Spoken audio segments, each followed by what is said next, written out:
It's dark in here. Wait here, Mr. Morris. I think the light switch should be somewhere over here.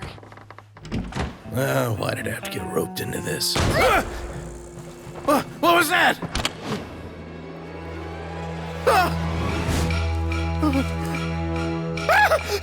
Who's there? Get me out! Get me out of here! Did you really think you'd get away, Morris?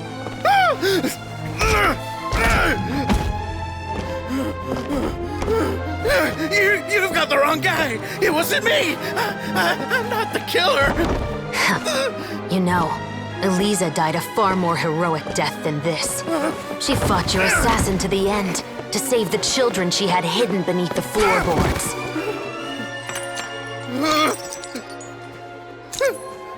That is Eliza's pendant. The one with a photo of you two inside. The one you gave her.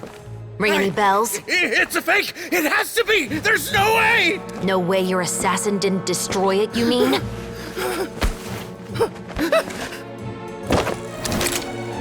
Did you ever love her, Morris? Or was killing her always the plan? No, please. Listen to me. I told Eliza to keep us a secret. I paid her plenty for her silence. I never thought she'd keep the child. Everything was gonna come out, and I had no choice. She'd force my hand. No! I'm begging you. I have money. Just name your price, please. You can keep your Mora, and you can go to hell.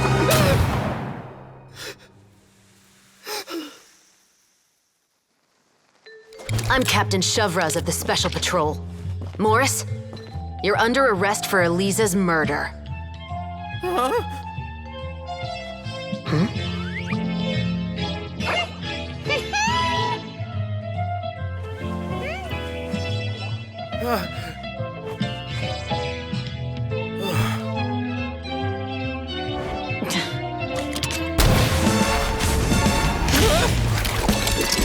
You're under arrest too, prop manager Veronique. Or perhaps I should call you the Second Musketeer.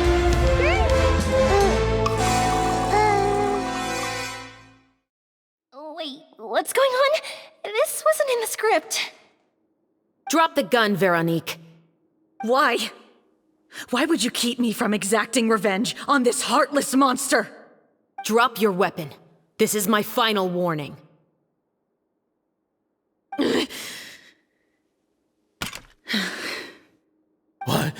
What is going on? Do I have to spell it out for you, Morris? Everything that took place just now was staged to get you to confess the truth. But this last part is all improv, of course.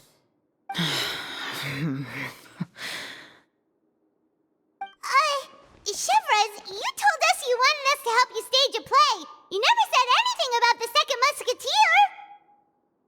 It's because even I had no way to confirm my theory until now. Thank you for your performance, Yoimiya. Could I trouble you to go and bring in the other Special Patrol members? They should be on standby just outside. Oh, and please tell the other cast members not to worry about us. We'll be rejoining them shortly. On it!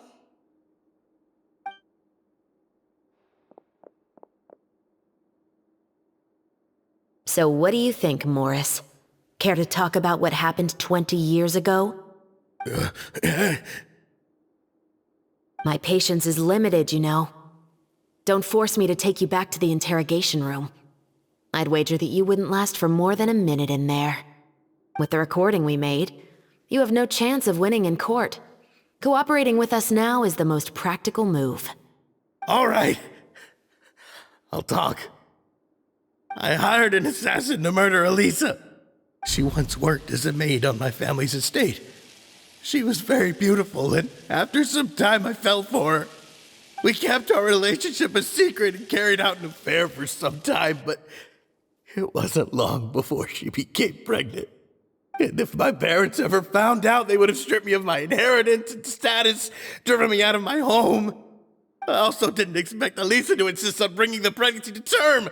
She even asked me to leave my family and travel far, far away with her. She believed that you were truly in love with her. I didn't have a choice.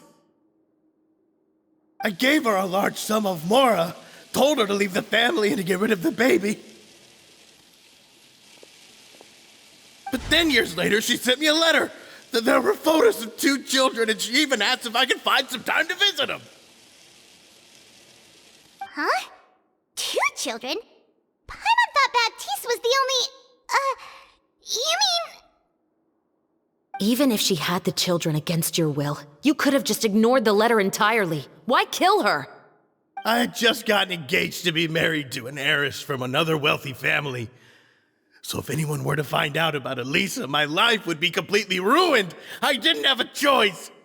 No. You always had a choice. You just made the wrong choice. Again. Do you know how it feels to watch your mother be killed right in front of you? My brother and I were hardly even school age yet. We were hidden beneath the floorboards, grasping each other's hands like a lifeline. We were so terrified that we didn't even know we could ever take a breath. All we could do was to watch Mother try to fight back, and then collapse to the floor. Even after the assassin left, we were still too terrified to leave our hiding spot. We thought that he might come back. It was only until the next evening when we finally climbed out and gathered around our mother. But she had already become cold and stiff to the touch. You made up your mind right then and there to bring this case to light. Not only that, we resolved to get our revenge. And that's why you became the Musketeers. No, that's why I became a musketeer. The man from before was also killed by me. My brother had nothing to do with it.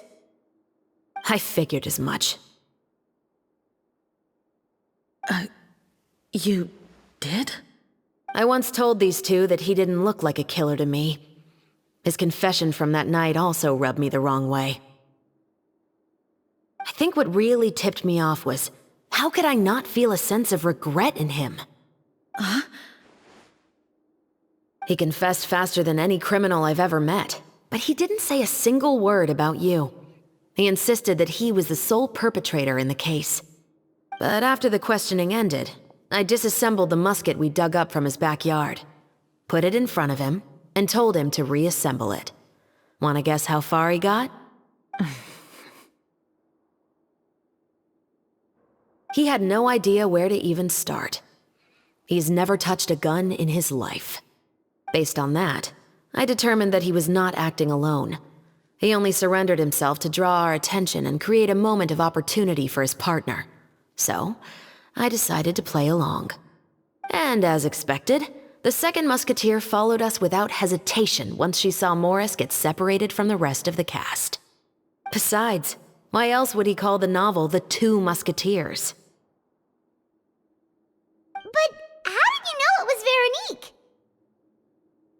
I figured it out the moment Baptiste told me his father's name. That so-called financial crisis was all just a ruse.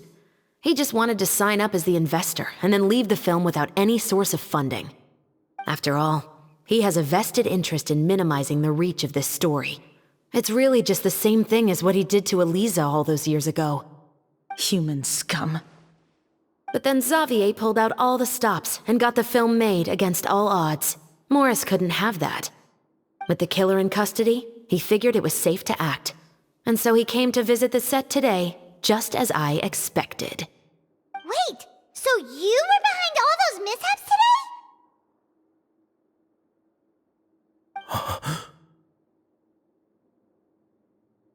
As for the identity of the second musketeer, I assumed they'd probably stay close to Morris and look for an opening.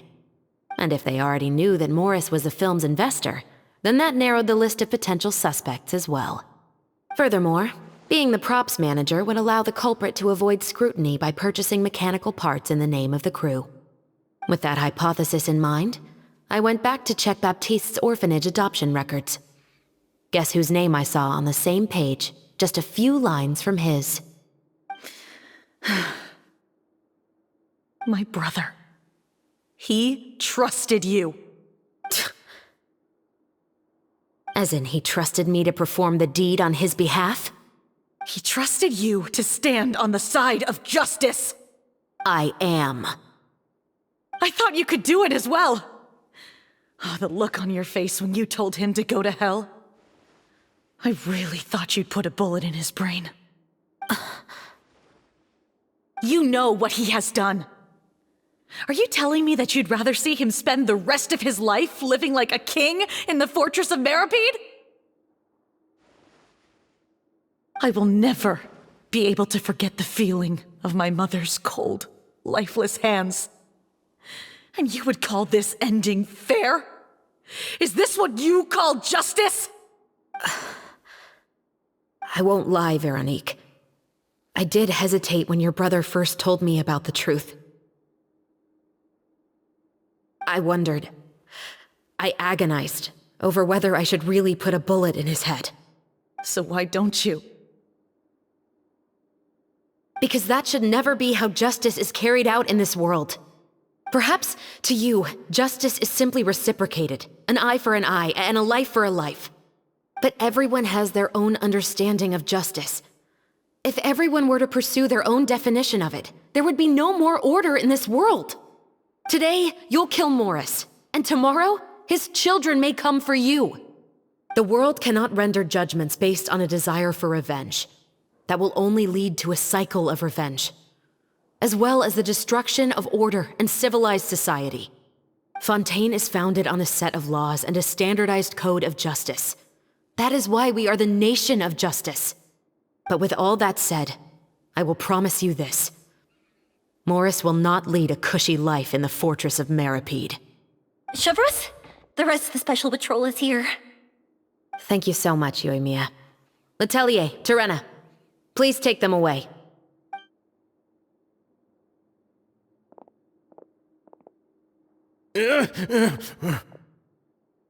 I still can't agree with your reasoning. I know. Justice has not been delivered. At least, not today.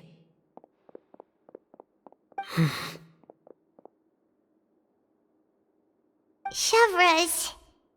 Let's go. We should give an explanation to the crew. Thank you for your concern. I'm fine. I'm just thinking about the things in life that have driven people to take justice into their own hands.